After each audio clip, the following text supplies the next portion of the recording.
Hello, I'm Alan, welcome to the Guitar Shack. So today's video is a short one. It's just a preparation video for this 2014 Fender Classic Series 50s Telecaster, which I'm putting through the workshop to get it ready to go up on the website for sale. So it's in good condition, 2014 model. It's got a nice chunky neck, it's got the vintage tuners. It's got a one-piece black pickguard fitted, which I think I'll leave on because I think it really suits it. It's got a sort of single colour black sunburst without the red in the middle, which is a really nice finish. It's in good overall condition. There's no obvious marks or dings or chips or scratches in the finish. Needs a good clean, a good setup, and that's what I'm going to do now.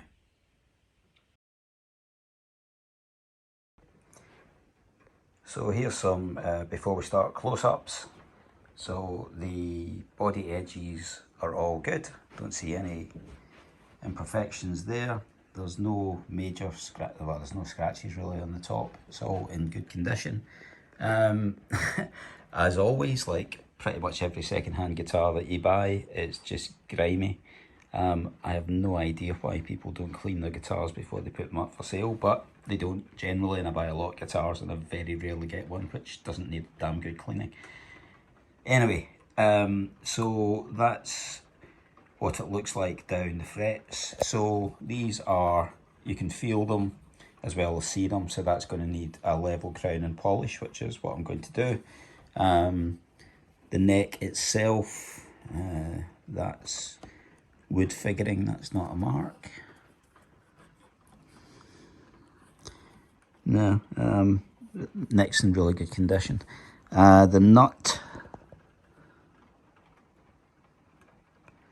looks like it's had some work, so it's probably, yeah, it might have done. So that's probably okay, but I'll check that as part of the setup. It's got the vintage tuners, which are my favourite, which are manky, grimy, so we'll give them a good clean. But overall, front of the guitar is very good. Moving to the back, so 2014 serial number, which does check it out. I've checked it on the website. Back of the neck looks good, no damage or dings. Let's have a look at the neck pocket.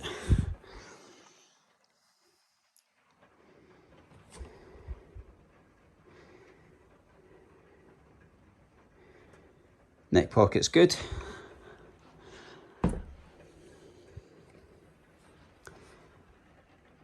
And the body's good. Really nice wood grain on this.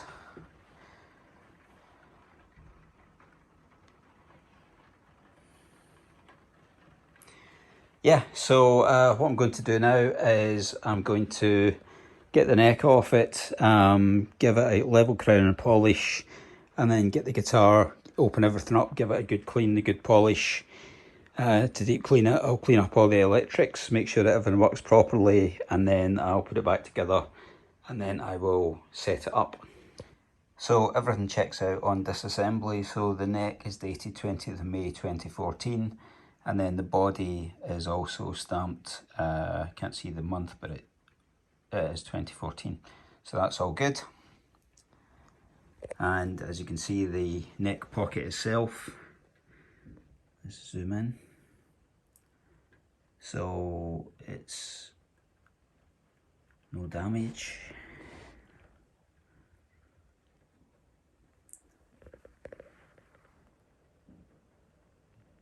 And then obviously, because this is the 50s model, it's got the heel based truss rod. So I'll need to, well, I would adjust that off the guitar anyway to flatten it for leveling, and then I'll do that as part of the setup. So I've got the one piece scratch plate. It's got a little bit of pipe wear, but it's what it's there for, isn't it? It's got the domed knobs, which are 50s correct, and it's got the 3-barrel bridge, which is the original. A lot of people will put compensated saddles on these, as would I if I was keeping it, but this is as it came out of the factory, so that's all good.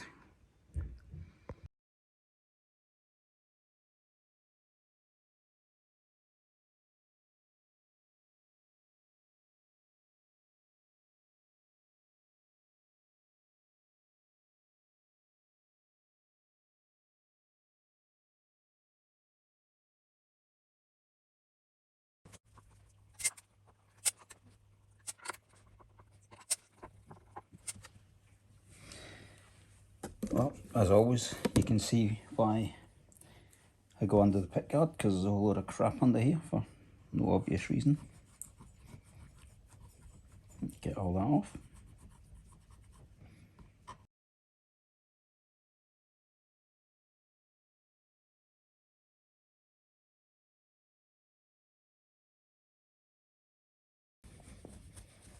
Clean out the location hole, and then we'll get under the control curve.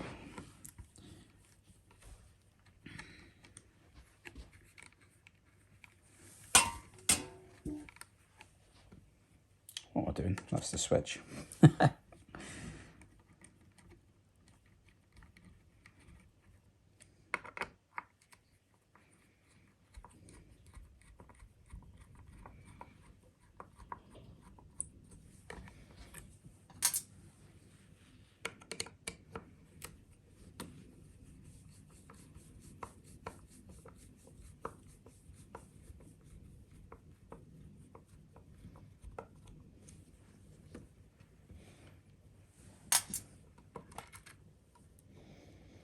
So all good, standard Fender 250k CTS pots,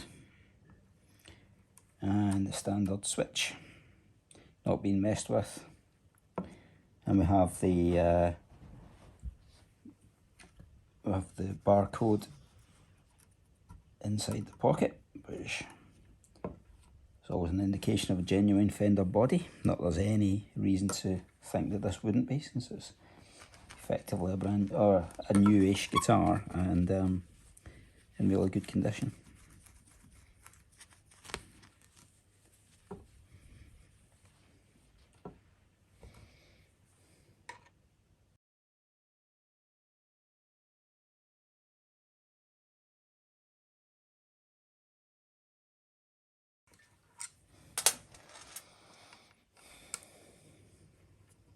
There's a bridge.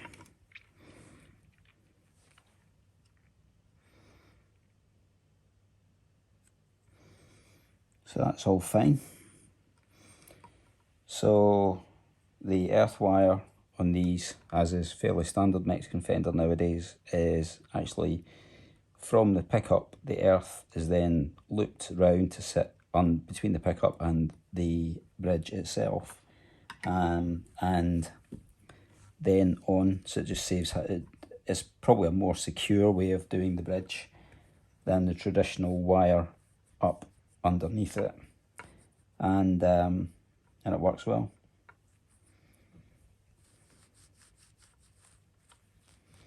It's quite clean under here, that's fine, that's good.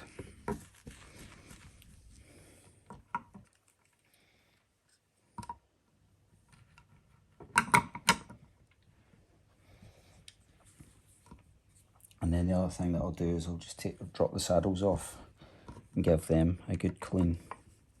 I'm going to give it a full setup anyway, so I'm not worried about losing the intonation, if it was even intonated in the first place. Probably the first one that I bought in a while that is, actually.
Just like to make sure that all the grub screws are working on the ridge on the saddles. They tend to get a bit gummed up, so I give them a good scrub out, and then the bits that are inside are usually clean, but the bits that are outside can collect a fair bit of dirt and grub, and over time they become sticky and difficult to adjust.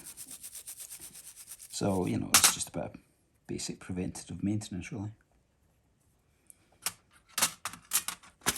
And what I'm using for all of this metal cleaning is just switch cleaner. It does a really good job, doesn't do any harm, and it comes up well. If it needs to be degreased, or if it needs to be released because it's stuck, then a bit of WD-40, but not on this one.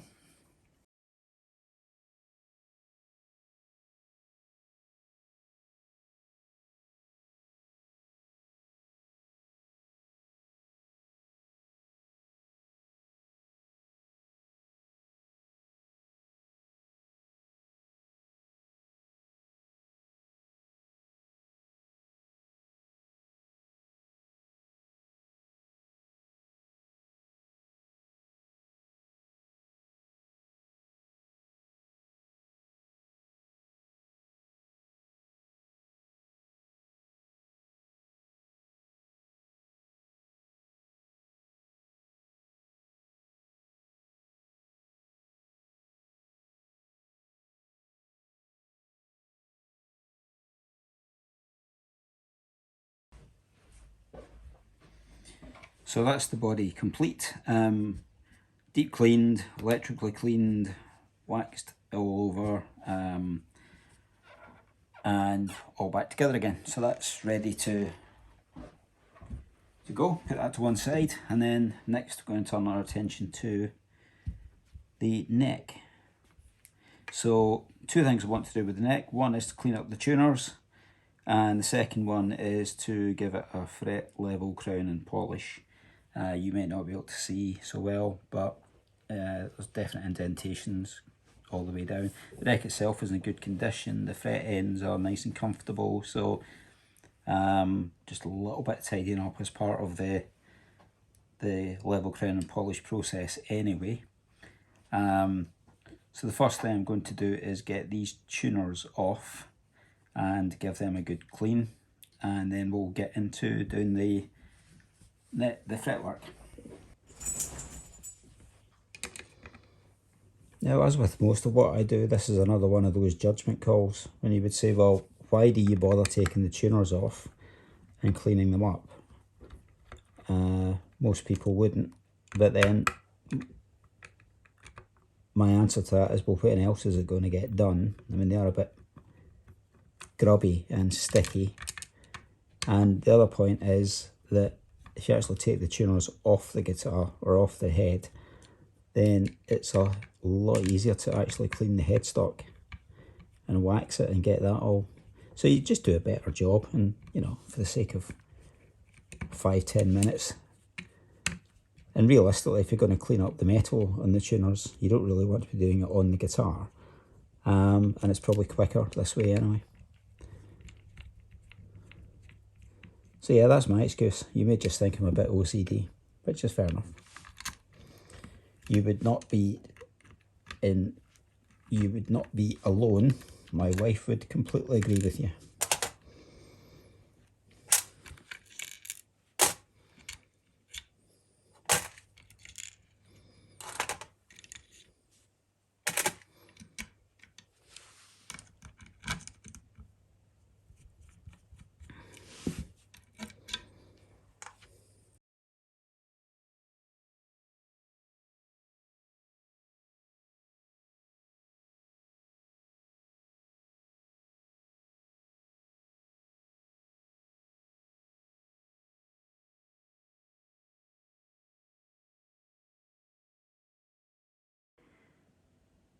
So here's the frets after a quick clean up, just to see what the condition is, and the answer is that they are quite heavily damaged, really.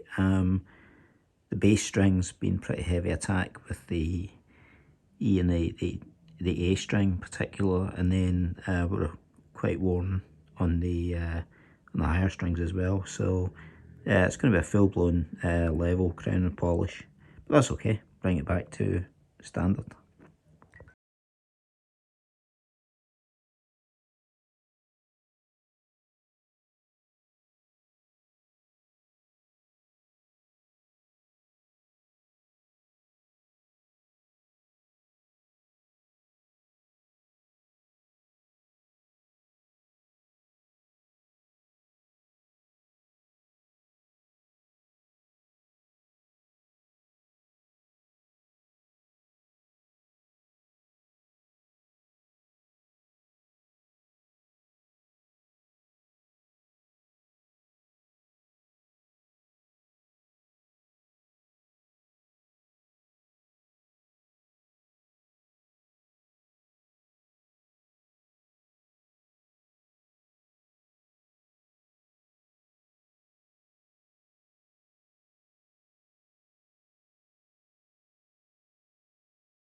So here's the end result, ready for restringing.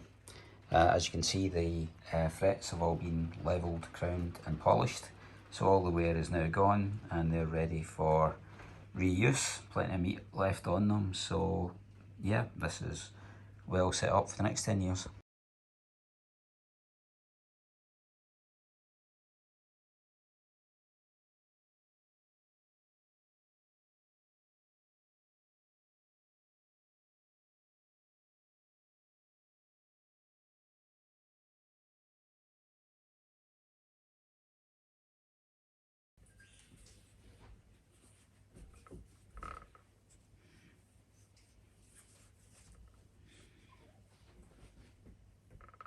Okay, so that's this one done. So deep clean, electrical clean, full level crown and polish, bodywork cleaned and polished, restrung, set up and ready to go in the Reverb shop, which will be in the next day or so.